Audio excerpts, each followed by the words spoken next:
Do you think if they only made one Hangover and didn't make the other two, it would be considered a comedy classic? Kinda. In this video, I'm breaking down what made The Hangover such a phenomenon. A good comedy that everyone loved. And how the sequels may have tainted its legacy, all to answer one question.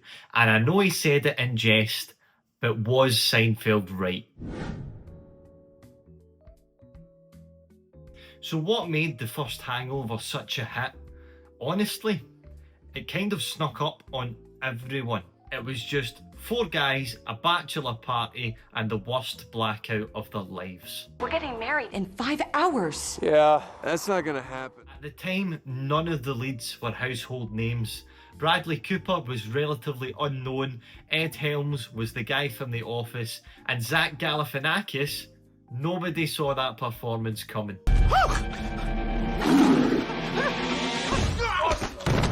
Be short, fat, and smell like Doritos and try to make it Hollywood. And somehow it worked. The Vegas setting is instantly relatable, even if you've never been.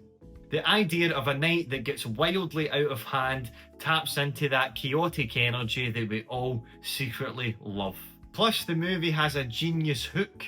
They wake up, everything is trashed, the groom is missing, he's getting married, and they need to figure out what the hell happened. Having to piece that night back together like it's some sort of mystery. And on top of all that, it's just really funny. Every 5 minutes it escalates, but somehow never loses steam. It was lightning in a goddamn bottle and people loved it. It was perfect. Perfect. Everything, down to the last minute details. But before we go any further, if you are enjoying this video and you want to help a small channel grow, please check out some of the other videos that I have available and hit subscribe. So after the first Hangover became this monster hit, a sequel was inevitable. And sure enough, part 2 arrived and it was basically just the same film, wasn't it? Corporate needs you to find the differences between this picture and this picture. They're the same picture. But in Bangkok. Same setup, same structure, swap that tiger out and put in a monkey and we have a new film. Critics weren't impressed, but audiences still showed up for it, making more money than the original. Over $580 million worldwide. Which is kind of wild considering how it was just DLC for the first movie. Did you roofie me? I didn't do anything. I can't believe this is happening again. There's nothing. I've got nothing. I've got fucking nothing here. We haven't got anything. We've spent all night doing nothing. Money talks, so of course the studio said, let's go for part 3. And I say money talks, they had the audacity to announce part 3 shortly before the release of part 2. That is how confident they were in part 2 becoming at least a financial success. You sick son of a bitch. But by the time we get to part 3, the writers realised we can't just do the same story again. So they switched it up. No wedding, no blackout, no actual hangover. That's what we wanted. We wanted to do different in the third one, and I think we've accomplished it for the most part. We get this weird crime drama comedy with Chow front and centre of the story. Barely any jokes and a kidnapped Doug. It felt like a weird gritty Ocean's 11 knockoff. But starring characters we were only supposed to find funny, not follow through on a drug heist. And for audiences and critics, it was very much like, okay, that's enough. Look how they mess with my boy. And it left the whole franchise feeling tired, worn out, and way less funny than it started. Hangover 1, amazing. Hangover 2, alright. Hangover 3, shite. I actually tried to re-watch The Hangover Part 3 on a plane recently, and I turned it off. Think about how bored you get on long flights. Instead of watching The Hangover Part 3, I chose to be bored. I regret nothing! That's a great, great story.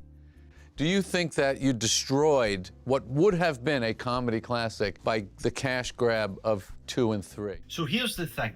The Hangover had all the makings of a comedy classic, a one-hit wonder that could have aged like a fine wine. But now, I think it's impossible to think about The Hangover without thinking about what came after, the near identical sequel. Then the off-brand crime drama, the trilogy that started so strong but slowly stopped being funny. The sequels didn't just underperform, they redefined the whole franchise, turning something fresh and unexpected into something formulaic and then forgettable in part 3. And that has a knock-on effect. When people talk about The Hangover now, there's always that wee asterisk, you know, The Hangover was great, but 2 and 3... So, was Jerry Seinfeld right about The Hangover? Yes, absolutely. If they only made one Hangover movie, we'd look back on it in the same way we do Superbad, Knocked Up, or The 40-Year-Old Virgin. As comedy classics that defined their moment and then bowed out gracefully. And these weren't just cult favourites, they were all box office hits in their own right. Not on the Hangover scale, sure, but successful enough that sequels would have made perfect financial sense. They could have easily milked them. Superbad 2, the college years, Knocked Up, the toddler years, the 45-year-old virgin. But they didn't. They knew when to stop. They left us with that one perfect chaotic snapshot and they moved on. The Hangover didn't give us that chance. Instead, we got a trilogy, and somewhere along the way, The Hangover became a hangover. Thank you very much, thank you, cheers. An absolute pattern machine today, you're welcome. So what do you guys think? Did the sequels ruin the legacy of The Hangover, or am I being too harsh? Drop your thoughts below and shout out to Jerry Seinfeld for today's video idea. Close personal friend and fan of the channel, obviously. I see the camera, but I don't like the line. I've been Scot of the Dead. Subscribe for dead honest takes like this every Monday, and I will catch you in the next one. See ya.